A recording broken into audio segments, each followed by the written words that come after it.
সুপ্রিয় দর্শক, আমি এখন যে জায়গায় অবস্থান করছি কৈখোলা গ্রাম ধরে। তো এখানে কিন্তু পানি টইটুম্ব হয়ে যাচ্ছে, এখানে যেমন বাইশ আছে। এই কৈখোলা গ্রামের অবস্থা দেখেন,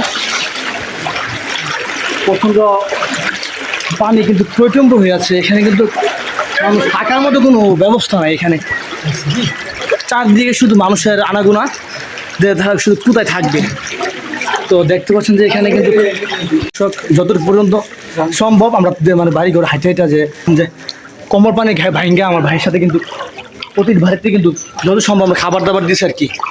আমাদের যতটুকু সম্ভব মানুষের বাসায় গিয়া কিন্তু পানি ভাঙ্গা কিন্তু খাবার টাবার দিচ্ছি। তা দেখতে পাচ্ছেন এখানে ঢুকবো, আরেকটা বাড়ি থেকে ঢুকবো। তো ভীষণ পানি কিন্তু দেখতে পাচ্ছেন যে ভীষণ পানি ভাঙ্গা কিন্তু দর্শক আপনাদের দেখাতে। তো আমরা অনেক সন্ধ্যা হয়ে গেছে, দেখে মানুষ যাচ্ছে, অনেক পানি।